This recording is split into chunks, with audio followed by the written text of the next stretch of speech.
Okay, welcome back everyone. In this video, we're going to be finishing up our calculations of electric fields and looking at what happens to charged particles when we place them in external electric fields.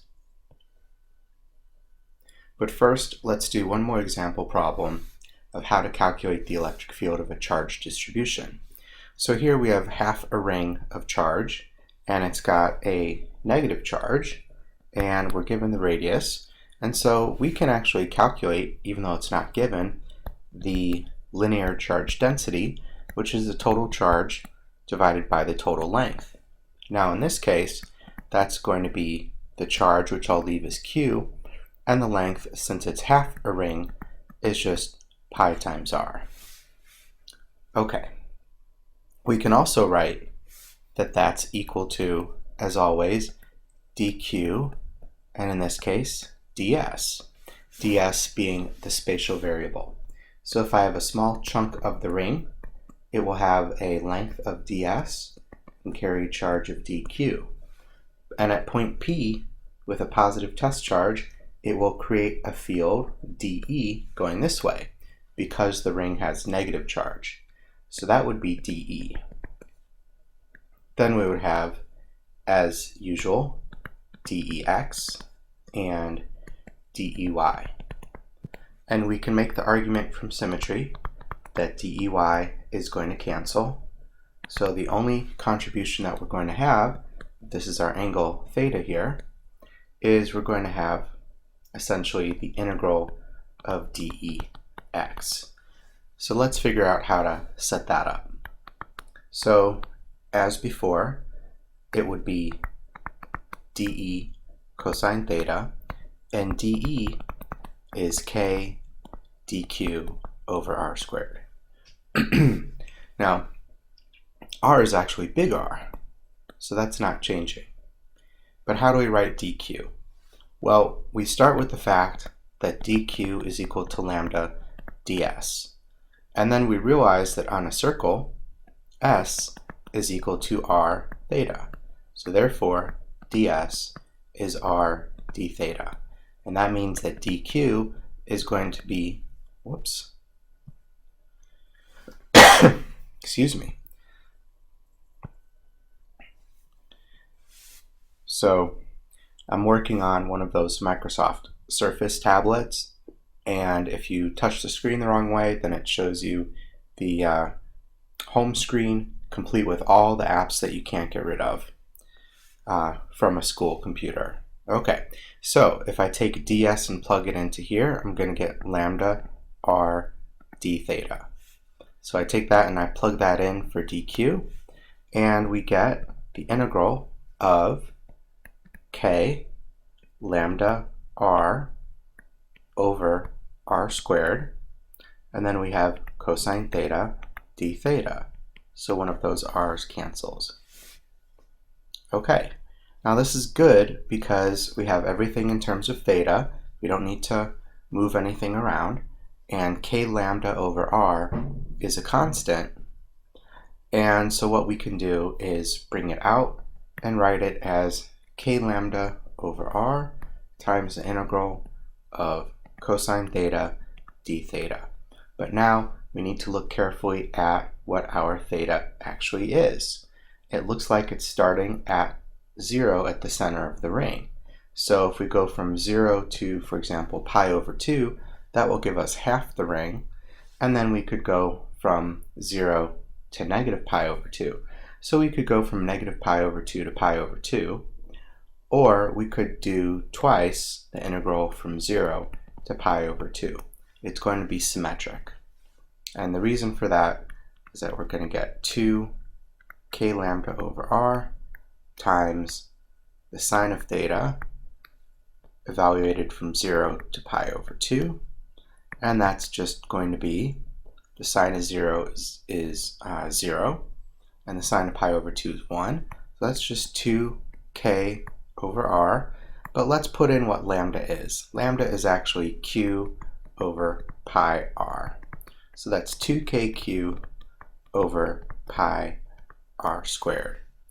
And then we would just plug and chug, and q would be 2 times 10 to the negative 6, r would be 0.5, k would be 9 to the 9th. And if we just plug that into our calculator very quickly,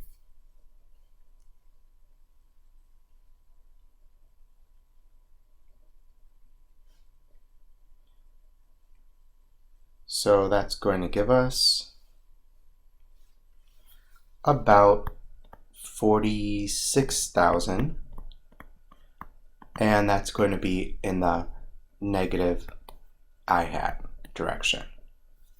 Okay, so negative 46,000 newtons per coulomb I hat, because it's pointing to the left. We don't have any contribution in the y direction.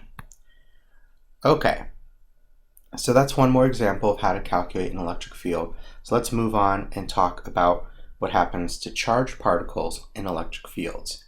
And we're assuming a couple things. First of all, we're assuming that this is a constant electric field, and we'll talk about situations where this can occur, but the most common is when you have two parallel plates that carry equal and opposite charge, like a capacitor that we'll get to later on. And if we think about putting a positive test charge, the field would be going from positive to negative. So that would be an example of a constant electric field. And then we could calculate the acceleration. If F is equal to ma, the only force is being provided by the electric force, and it's equal to QE. So that means the magnitude of acceleration will be QE over m. And as an aside, this is pretty much what was done in the famous Millikan oil drop experiment. What happened there is that you had an electron which was suspended in an electric field that actually pointed down. And if you think about it, because electrons have negative charge, they would feel a force from the electric field going opposite the field. So if Q is negative, then F has to be negative of the field in order for that math to work out. So the force of gravity on this charge would be down and the electric force would be up. And then what you would do is you would sort of tweak the value of the electric field with your apparatus until this charge seemed to float. And then what you would get is, if you knew the electric field, you would get a ratio of Q over m for the electron times the electric field. And then you could go through and calculate exactly what the charge was. And since each oil drop in this famous oil drop experiment only had an integer amount of electrons, you could plot it and you could figure out what the smallest integer was that went into all those numbers. And it turns out to be the electric charge, 1.6 times 10 to the negative 19th coulombs. Okay, so if you have a charged particle in an electric field, it's kind of like projectile motion.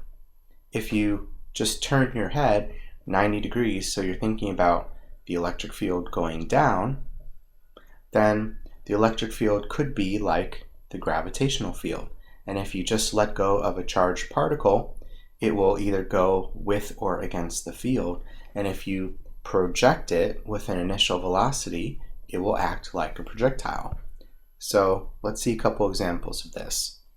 Okay, so first of all, what's the speed and position of this electron that's released from rest in this electric field after 3 nanoseconds? So it's a little cut off, but the electric field is 320 newtons per coulomb to the right.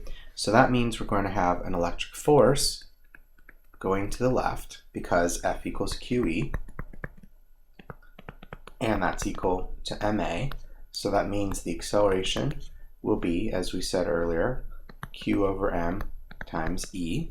Now the electron has the charge of 1.6 times 10 negative 19th coulombs, but it's got a mass of about 9.1 times 10 negative 31st kilograms. Now the field will be 320 newtons per coulomb, and you're going to see that we will get an acceleration of newtons per kilogram, which is a good definition of acceleration. So then if you crunch these numbers and plug everything into this, you will get an acceleration of about 5.63 times 10 to the minus 13th meters per second squared. Now don't worry if that looks like it's bigger than the speed of light. That only applies to speed, not acceleration. So as long as our acceleration is only applied for a certain amount of time, then we don't have to worry about it.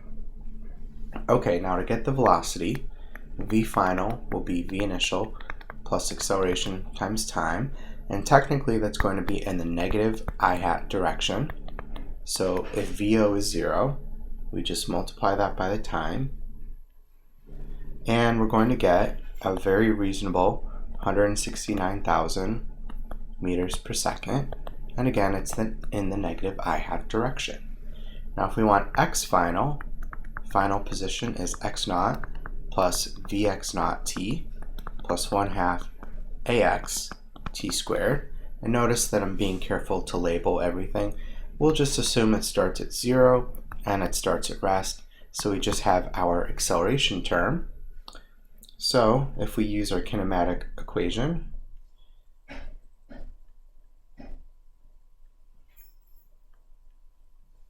that's going to get us a position of about 2.53 times 10 to the minus 30th meters. That time squared is really going to kill us. Oh, I made a little bit of a boo-boo up here. That's 10 to the positive 13th meters per second. So that's going to change our answer here. One moment. So 5.63, 10 to the positive 13th. See, that number seemed a little bit small. So it's a much more reasonable 10 to the minus 4th meters. And that'll be negative I hat. Okay. Now what happens